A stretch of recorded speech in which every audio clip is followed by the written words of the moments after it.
Hey everyone, it is Cindy Walter, and I have the beautiful Alexandria Cowell with me today. And first of all, I just want to thank you because I know you are in the midst of Fit Happens, and that is a big project that you are undertaking. So I really appreciate you giving your time for the 90-day action plan as well. So thank you. We're excited to hear from you today. Sure, me too. All right, guys, and we are on week 6 already of the 90-day action plan, so I can hardly believe it. And we've had some great content so far, and I've been so looking forward to interviewing Alex today because one of the things that I love about her is how she markets herself, how she has branded herself. She is really the queen of attraction marketing. And so when I wanted to talk to someone about this, she was one of the first people that came into my mind. Another great one on our team. We have lots of great ones, but when I want an idea, when I want to be motivated, I'll go to your wall, I'll go to Lori Olson's wall. I mean, we've got some really dynamic leaders that do such a great job with us. So let's start off with how did you get so good at marketing and branding yourself online? Because we've got a lot of new people that want to learn and want to be able to do this. So how did you get started? Sure. Well, this isn't my first online business, and so I do have some experience doing this. But everybody starts somewhere, and the first thing that I think I remember doing, kind of way back, maybe 6 or 7 years ago. Even then, attraction marketing didn't have a name. But I knew who I liked to follow, and I knew whose posts and whose content drew me in. And, they say, don't recreate the wheel, just do what the best people do and just do what the experts do. And so when I started using Isogenics and decided to build a business, after being at events and listening to podcasts and seeing people on our team, I learned what I wanted to do. I learned what I didn't want to do by whose posts drew me in, who got me stop scrolling and to click on see more on their posts, or whose pictures drew me in. And then I started to realize, okay, those are the people who I want to emulate. And so, just to name a few that I follow on Facebook and on Instagram, the Vavras, Emily and Hayden. Emily is really, in my opinion, if not the best attraction marketer at Isogenics, she's definitely probably in the top 2 or 3. Because I don't know everybody in Isogenics, but I would definitely say that she has mastered it. And the nice thing is that what she does is not based on her being a millionaire. It's not based on her being in Isogenics for I think 6 or 7 years. She just recently posted. It's that she knows the secrets of attraction marketing, and they're really not secrets. They're just very consistent and targeted ways to market yourself on Facebook. So, Susan Sly is another good one. She does a good job in attraction marketing in her podcast because she provides a lot of value, and that's what attraction marketing really comes down to: is how much value can you provide to your viewer. It's not about selling your products. It's never about selling your products in upfront.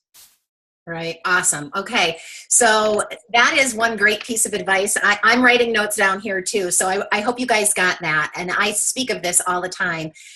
Look to who you are drawn to and attracted to and emulate them. So many people spend so many wasted hours trying to recreate the wheel on their own. And when you have great people you can follow and learn from what they do and emulate. So I love that. All right. So let's talk about some of the things that you do so well and you're so intentional with your posting. Maybe give some advice to these people that are really wanting to rank advance now with this 90-day action plan. What can they do maybe a little bit differently to help draw more people to them? And then, then I want to take it the next step, taking the people that you are attracting in, like when they comment on your posts, how do you follow up with them? How do you turn someone that's attracted to you into an enrollment? Right. Okay. Well, let me first start off by saying what most people do and what I have seen on Facebook and Instagram, because those are the 2 social media platforms that I choose to focus my business on. Some people use Snapchat, some people use LinkedIn. My rule of thumb is really you need to master one first. And if you feel the need to bring in a second one, that's good, but you cannot be a master of really more than 2. And if social media scares you, then stick to one. So that's the first thing, is that people try and connect into every social network. And then what ends up happening is you become a jack of all trades, but a master of none. And so you really need to be very intentional about which platform you're going to use. And the majority of people in Isogenics use Facebook because it's just become so easy to share on Facebook. It's easy to connect because Facebook suggests people you may know, and it shows your stuff to their friends of friends. And so Facebook really is the best one. If you're only going to focus on one, it's the best one for anyone really, because everybody's on Facebook. It used to be that it was just kind of like the young person's platform, and then the young people left because all of the people our age were coming onto it. And I think now it's just become everybody's on Facebook because other businesses bring themselves into Facebook. So really, if you want to know anything about a business or a person, you go to Facebook. So that's the first thing. The next thing that I see people do that they could probably improve upon is they list their ingredients, they list their products, they list the science behind their products. They, and really that kind of stuff I think appeals to us as leaders and business builders, but that does not appeal to a prospect. And I'm not saying that never list a product. I mean, picking one thing and saying 2 to 3 bullet points about how that ingredient impacts your life or how it adds value to your life, or a pain point in your life that this ingredient has helped with, like somebody talking about adaptogens and how their stress levels went from nothing to 0 thanks to this amazing elixir that they take every morning. So it's always about bringing the products and ingredients back to you. And I think people list ingredients, they list features without listing benefits. And they talk about the science behind our products, but really attraction marketing, if you follow the laws of attraction marketing, those things mean nothing. People want to know about you. They want to know how these things impact you. They want to know how much value they brought to your life. And then they want to see how much value you can bring to their life, and not with the products. The big thing about attraction marketing is you must be willing to offer free, valuable content to people to create a bond of trust with them. Because then when you turn around and you offer a solution to their pain points, they're going to trust you. One of the things that I heard, and I made a note about it, is that people don't like to be sold to, but they love to buy. So that's a big thing. People are very, very, very weary in this day and age of being sold to. So I think that that's really important, and they'll happily buy from you. In fact, one of the things I say all the time is, I can't believe how in my former direct sales company that people would squawk over a product that was $9.99. And now if I've built a strong relationship with a prospect, they'll drop $400 like it's nothing. And that is a really true testimony to the value of attraction marketing, is because they trust me to recommend a product that's going to fulfill a pain point for them. So you asked about, I'm sorry, can you go back and ask me that first question? Well, I want to say one thing before we move on too. You hear it said all the time at trainings, at conferences, that people buy from you when they know, like, and trust you. So it's really more about building that relationship, like Alex was just sharing with you. They want to trust you, and when you add value to their life and you let them know how you can help them, that's when that relationship is sealed, and that's when they know, like, and trust you. They know you really want to help them achieve their goals. So what I really would love your feedback on is when people are attracted to you. So say you have a fabulous post, which you do often, and people comment, like, share. What do you do with them? How do you follow up with them, and how do you turn people's interest in following of you into an enrollment? Okay. So there's a couple things that I do. One of the things that I recommend to anybody is, when you're sharing interesting and engaging content, people are going to want to keep following you. So whether it's because we're in the health and wellness industry, you need to find, I always tell people, find 2 to 5 things that you're passionate about and post about those things and offer valuable content. Whether you like exercise, post about a great stretching regimen, whatnot. One of the things I love from scratch cooking, and I love food and more food, and I love cooking. And one of the things I did was I created a recipe group, and I will post pictures on my wall of a recipe but not give the recipe, and I will put it in my recipe group. And when people ask to join it, I automatically have identified them as a lead, because they're interested in healthy cooking. And I think if they're interested in healthy cooking, they're interested in healthy living. And so I will identify those people, and I will often send them a private message and say, hey, thanks so much for joining my recipe group. If there's ever something you would like to see me through research or add, I'd be happy to, to go out and taste test a new recipe. That would be great for you. And I start the relationship that way. Okay. And I start the dialogue that way. And that's how I do it for my recipe group. Another thing that I do is I'll post, a flat lay, which is just a picture of different products that I use. And there will be isogenics products in there, and there will be other products in there as well.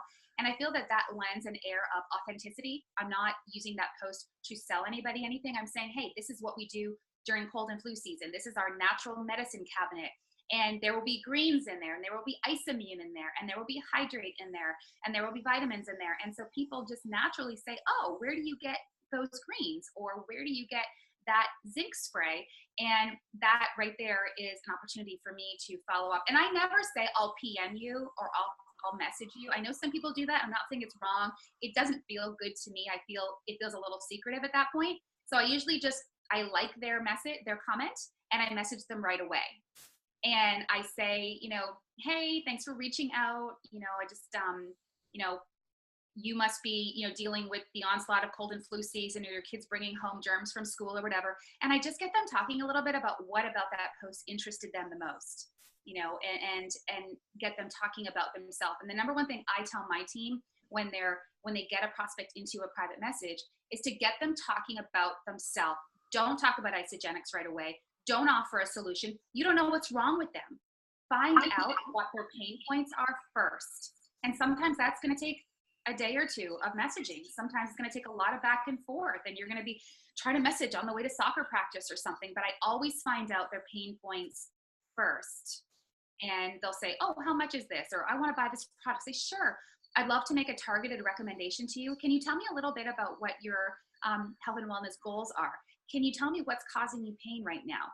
Can you tell me if you've ever tried products like this, or you've ever tried a diet or a wellness change in the past? And so my key is to always get them talking about themselves, because if they trust me enough to tell me what their pain points are, they trust me enough to accept a solution that I recommend for them. They don't trust me on that. I'm just going to give them something. They're going to look at the price and they're going to walk away.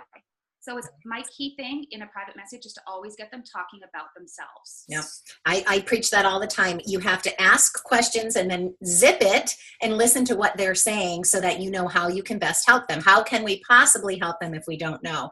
And that's the same thing when it comes to objections. If I have people, fence sitters, we all have fence sitters, right?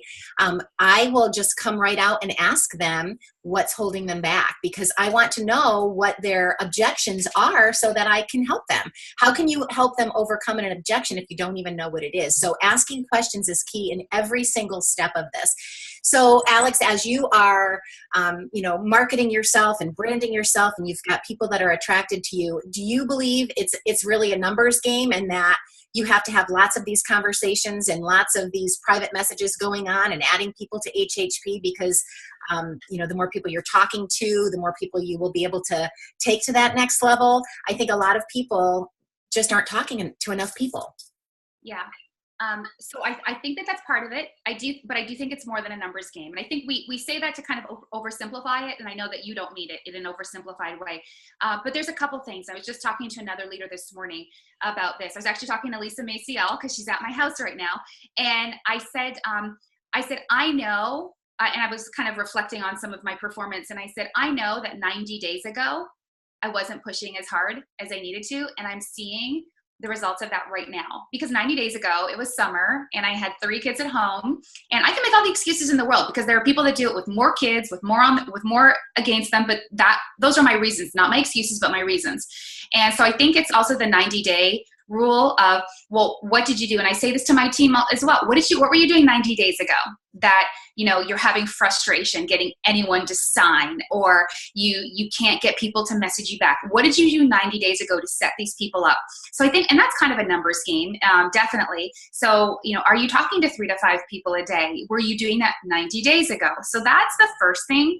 I think that the next thing too is, and I see a lot of this on Facebook, I think people unwittingly can repel prospects And here's how I think they do it. I think that people have to realize if they have made the conscious decision, and I don't think some people that are leaders have made the decision that Facebook is going to be a marketing tool for them. Yes, it's going to be for sharing pictures of their kids and friends and family, but you have to make the decision that it's also going to be a marketing tool. And if it's going to be a marketing tool, there are some hard and fast things that these people have to stop doing right now, which is stop complaining on your wall. Because if you complain on your wall, you will attract complainers. And those complainers will probably say something about your Isogenics posts, and then you attract a complainer customer. And those are not your people. Maybe they're somebody's people, but I don't want complainers on my team. I don't want people that talk about how much they hate cleansing. I don't want that. I want positivity. So I never complain on my wall unless it's kind of in jest about, oh, my kid's driving me crazy, whatever. Strong political stances, strong religious stances. These are all things that if you do things like that, those are the people you attract in. And those people are not, in my opinion, should not be the people you're aiming to have on your team, even if they're only customers. And I know some people might disagree and say, oh, well, you know what though, but everybody needs to get healthy. And that's true, they do, but you have to choose. That's a lot of energy that you put in to someone like that on your team that could be spent on a business builder, that could be spent on a customer who orders 500 BV a month. So I have decided that I don't post those types of things on the wall. And I also, I think another thing people do is they wait for the perfect picture or the perfect post, and they don't realize that what people want to see is you. The quotes, the stock photos, the pictures of food, the pictures of exercise equipment, those are great, but people want to see you. They want to see you doing this lifestyle. They want to see you walking the walk in addition to talking the talk. And when they don't see that, they scroll on by, because it might as well just be a magazine that they're reading. So it has to be very personal. People's profiles have to be very personal. And on the same note, I think consistency, and again, maybe that's playing into the numbers game. You can't post for a couple of weeks and then go dead for 5 days. Right. It messes with the Facebook algorithm first, but it also then people say, is she still doing that Isogenics? Does she still do health and wellness? Oh, I haven't seen her post in a couple of weeks. Oh, there's something, and so that's really important, is to stay consistent and get posts up every single day, even if they're not business posts or product posts, but posts that actively endorse this healthy lifestyle that you're aiming to live and to share with others. Right. Oh my gosh, this is so great. Anything else that you can share before we close the call today to help the people that really, really want to do this? Any other words of wisdom? Because I think you've done a great job of what to do, what to not do, how to do this. Anything else? I guess one of the last things that I'll leave everybody with is to be confident in what you do. You don't have to know all of the content. We know who in our upline and our cross lines that we can go to for product information, for information about pools and cycles and marathon runners and foodies, and we know who we can go to. And if you're not that person and it's not your passion, don't be afraid to not be the subject matter expert when you post about something. Even if somebody asks you, oh, I want to run a marathon, how do I do that? And you say, you know what, I'm not the right person to ask, but lucky you, one of my business partners is. And I'm gonna go back to her and get some more information about that. And people will be so appreciative, because one of the number one things I've learned about attraction marketing is that people are attracted to confidence. And so be confident, be bold in your proclamation of a healthy lifestyle. Write your posts with confidence. Keep the negativity out of it. It doesn't mean don't be raw and real. If you've struggled with weight in the past, if you've fallen off the wagon and you've gotten back on, like, those are real things that people want to hear about. Don't be afraid to post that stuff, but don't dwell on that negativity. And people want to come along for the journey, and not being perfect right up front will make you more approachable to that person out there saying, oh, well, I don't have 8% body fat and can bench 200 pounds. So this is totally not for me. You can appeal to everybody out there. And if you've got 50 pounds to lose and you're just starting this, invite people to come on board with you and be a part of that. Or if you don't have a weight loss and transformation story, like I don't have one of those, then focus on what you're good at. Food is my thing. Cooking is my thing. So, and people can see on my wall, like, that's a resounding theme. So pick 2 to 5 things that you love, that you're interested in, or that you want to be good at, and bring people along for the journey with you on social media consistently. Yeah. Oh, fabulous. Fabulous. I hope you guys got tons of value out of today's call. This was just amazing, Alex. There were so many things I wanted to ask, and you answered them without me even having to ask. Oh, Thank you. good. I'm so grateful of your time, and I hope you guys just take this advice and listen. If you can't tell, Alexandria is incredibly vulnerable, and she is very confident in what she does. And you'll see a lot of your top leaders, a lot of the top leaders on our team are very confident and have very strong beliefs. And that's a lot of the mindset stuff that we're constantly talking to you about. So rewatch this if you want to rewatch it, take notes, and really put these things into action, because what you're doing this 90 days right now is going to set you up for the fall into the winter. And like Alex was saying, with people, what were you doing 90 days ago? That's why we do these 90-day action plans, because what we're doing now, all the work that we're doing right now is going to reap our rewards. We're planting our seeds, and some of them will come through during this 90 days because of what you did the last 90 days. And some of them you're working on right now for the next 90 days. So thank you, Alex. Great interview. You guys have a great day. You're welcome. See ya. All right. Bye-bye.